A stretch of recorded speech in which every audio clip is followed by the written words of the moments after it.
அஸ்ஸலாமு அலைக்கும் வரஹ்மத்துல்லாஹி வரகாத்துஹு. அல்ஹம்துலில்லாஹி ரப்பில் ஆலமீன் வஸ்ஸலாத்து வஸ்ஸலாமு அலா ரசூலில்லாஹ் அம்மாபாத். கண்ணியத்திற்குரிய எல்லாம் வல்ல அல்லாஹுவின் நல்லடியார்களே, எனதருமை சகோதர சகோதரிகளே, அல்லாஹுடைய மாபெரும் கிருபையினால் ஷைத்தானுடைய ஆற்றல் என்ற ஒரு தொடராக நாம் சில விஷயங்களை அறிந்து வருகின்றோம். இதன் அடிப்படையிலே கடந்த அமர்விலே நாம் ஷைத்தான் மறதியை ஏற்படுத்தக்கூடிய மிகப்பெரிய ஆற்றலுடையவன், எவ்வளவு முக்கியமான ஒரு விஷயமாக இருந்தாலும் அதை இலகுவாக உங்களுடைய சிந்தனையில் இருந்து மாற்றி அமைக்கக்கூடிய ஆற்றலுடையவன் என்பதை நாம் பார்த்தோம். அதன் அடிப்படையிலே அதிலிருந்து தொடர்ந்து நாம் சில விஷயங்களை பார்க்க இருக்கின்றோம். ஒரு மனிதன் ஒரு விஷயத்தை, நன்மையான ஒரு காரியத்தை அவன் செய்ய நினைத்தாலும் அதை ஷைத்தான் மறக்கடிப்பதன் மூலம் அந்த நன்மைகள் நமக்கு கிடைக்காமல் அவன் தடுத்து விடுகின்றான். குறிப்பாக மறதி என்று சொல்லக்கூடியது மனிதனுடைய இயல்பு என்று நாம் நினைத்தாலும், மனிதனுக்கு இருக்கக்கூடிய அறிவாற்றலோடு ஒப்பிட்டு பார்க்கும் பொழுது பறவைகள் தங்களுடைய கூடுகளை மறப்பதில்லை. தேனீகள் தங்களுடைய கூட்டிற்கு எவ்வளவோ கிலோமீட்டர்கள் பயணித்து சென்றாலும் அது அழகாக அங்கே திரும்பி வந்து விடுகின்றன. எறும்பு புற்று ஒரு காட்டிலே, ஒரு மேட்டிலே, ஒரு மண்ணிலே, ஒரு மலையிலே எறும்பு தன் புற்றிலிருந்து வெளியே இரை தேட சென்ற பிறகு திரும்ப அந்த புற்றுக்கு மிக எளிதாக வந்து விடுவதை பார்க்கின்றோம்.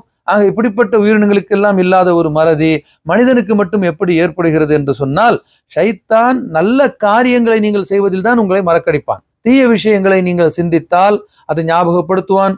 மானக்கேடான விஷயங்களின் பால் நீங்கள் ஆவல் கொண்டால் அதற்கான வழிகளை ஷைத்தான் இலகுவாக்கி கொடுப்பான். ஆகவே அல்லாஹ் அருள் புரிந்தாலே ஒழிய இந்த மறதியில் இருந்து நாம் தப்பிக்க முடியாது. ஆகவே நம்முடைய ஒரு மறதிக்கு அல்லாஹ் தண்டிப்பதாக இருந்தால் நம்முடைய நிலை என்ன என்பதை நாம் சிந்தித்து பார்க்க வேண்டும். சுப்ஹானல்லாஹ், மனிதன் எத்தனையோ விஷயங்களை மறக்கக்கூடியவனாக இருக்கின்றான். நன்மையான காரியங்களை மறந்து போகக்கூடியவனாக இருக்கின்றான். சொல்லக்கூடிய வாக்குறுதிக்கு மறந்து மாறு செய்யக்கூடியவனாக இருக்கிறான். இப்படிப்பட்ட மறதிக்கு அல்லாஹ் தண்டித்தால் என்னவாகும் என்று சொன்னால், நிச்சயமாக நம்மில் ஒவ்வொருவரும் தண்டனைக்குரியவராக மாறிவிடுவோம்.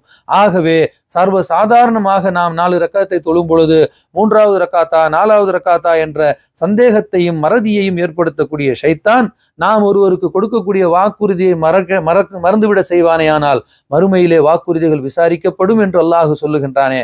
அவன் மறந்ததற்கு நான் பொறுப்பல்ல என்று அல்லாஹ் கூறினால் நாம் என்ன செய்ய முடியும்? இந்த உலகத்திலே மறதியை மன்னிக்கக்கூடியவர்கள் யார்? ஒரு வங்கியிலே நீங்கள் ஒரு கடனை வாங்கி குறித்த நேரத்தில் நீங்கள் கட்டவில்லை என்றால் உங்களுக்கு அங்கே அபராதம் விதித்து விடுகின்றான். நான் மறந்து விட்டேன் என்று சொன்னால் உங்களை மன்னிக்கக்கூடியவர்கள் யாரும் இல்லை. ஒரு குறித்த நேரத்திலே நீங்கள் பணிபுரியக்கூடிய இடத்திலே உங்களுடைய வருகையை அங்கே பதிவு செய்ய வேண்டும். அதை பதிவு செய்ய நீங்கள் மறந்து விட்டால், நான் 8 மணிக்கே வந்து விட்டேன், ஆனால் என்னுடைய விரலை வைக்க நான் மறந்து விட்டேன் என்று சொன்னால் எந்த நிறுவனம் உங்களை ஒப்புக்கொள்ளும்? எந்த நிறுவனம் உங்களை ஏற்றுக்கொள்ளும்? யார் இந்த உலகத்திலே உங்களுடைய மறதியை மன்னிப்பதற்கு தயாராக இருக்கின்றார்கள்? யாருமே இல்லை. எனது அருமை சகோதரர்களே, அல்லாஹு ரப்புல் ஆலமீன் மாபெரும் கருணையாளராக இருக்கின்றான். ஆகவே நம்முடைய மறதியை மன்னிக்கின்றான். அல்லாஹுடைய தூதர் ரசூலுல்லாஹி ஸல்லல்லாஹு அலைஹி வஸல்லம் அவர்கள் ஒரு முறை அசருடைய தொழுகையிலே அவர்கள் 4 ரக்காத்து தொழுது சலாம் கொடுக்கின்றார்கள். ஆனால் அவர்கள் உண்மையிலே தொழுதது 3 ரக்காத்து. அப்போ ஷைத்தான் அல்லாஹுடைய தூதரையும் மறக்க செய்வானா என்றால் இல்லை. அல்லாஹுடைய தூதர் ரசூலுல்லாஹி ஸல்லல்லாஹு அலைஹி வஸல்லம் கூறுகின்றார்கள், ஷைத்தான் எனக்கு கட்டுப்பட்டவன் என்று.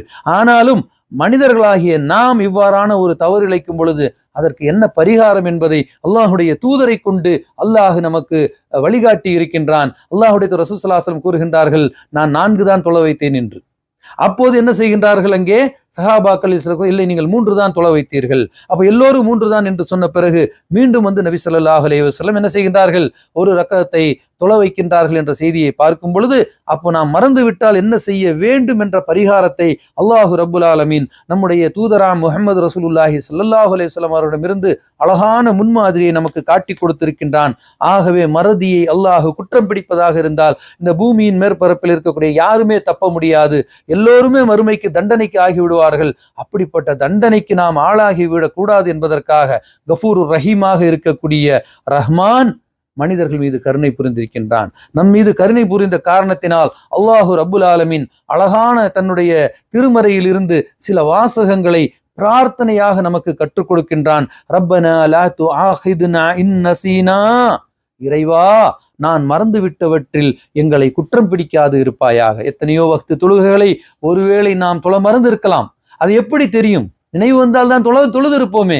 தொழுது விட்டதாகவே நான் மறந்திருக்கலாம். எத்தனையோ நற்காரியங்களை செய்வதாக நினைத்து நாம் அதை மறந்திருக்கலாம்.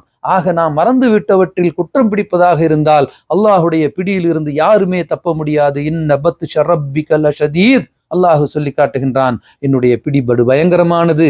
ஆகவே அந்த பிடியை அஞ்சிக் கொள்ளுங்கள். ஆனால் மூமின்கள் மீது நான் கருணை காட்டுகின்றேன், மூமின்களுடைய மறதியை நான் மன்னிக்கின்றேன், மூமின்கள் எங்களுடைய மறதியை மன்னித்து விடு என்று அல்லாஹ்விடத்தில் நாம் முறையிடவில்லை. மாறாக அல்லாஹு நமக்கு கட்டளையிடுகின்றான், நீங்கள் என்னிடத்திலே பிரார்த்தனை செய்யுங்கள். ரப்பனா லா துஆஹிதுனா இன் நஸீனா, இறைவா நாம் மறந்து விட்டவற்றில் எங்களை குற்றம் பிடிக்காது இருப்பாயாக என்ற அந்த பிரார்த்தனையை அல்லாஹ் நமக்கு கற்றுக் கொடுக்கிறான் என்று சொன்னால், எனது அருமை சகோதர சகோதரிகளே, நாம் மறந்து விட்டவற்றில் மறுமையிலே நாம் தண்டிக்கப்படாமல் இருப்பதற்கு அல்லாஹ் சுப்ஹானஹு வ தஆலா காட்டி இருக்கக்கூடிய மிக அழகான ஒரு வழிமுறை தான் இந்த பிரார்த்தனை. ஆகவே நாம் அதிகமாக இந்த பிரார்த்தனையை அல்லாஹ்விடத்தில் செய்து, ஷைத்தானுக்கு எவ்வளவுதான் நம்மை சில காரியங்கள் செய்ய அல்லது காரியங்களின் நன்மையை குறைப்பதற்காக மறதியை கொண்டு ஷைத்தான் நம்மை அச்சமூட்டினாலும் எச்சரிக்கை செய்தாலும், நாம் அல்லாஹ்விடத்திலே பிரார்த்தனை செய்து அதிலிருந்து தப்ப முடியும் என்ற இந்த வழிகாட்டுதலை நாம் எடுத்துக்கொள்ள வேண்டும். ஆகவே அல்லாஹ்வின் மீது இருக்கக்கூடிய அந்த கருணையிலே நாம் நம்பிக்கை இழக்காமல் இருக்க வேண்டும். அல்லாஹு ரப்புல் ஆலமீன் நாம் மறந்துவிட்டவற்றில் நம்மை குற்றம் பிடிக்காது இருப்பானாக.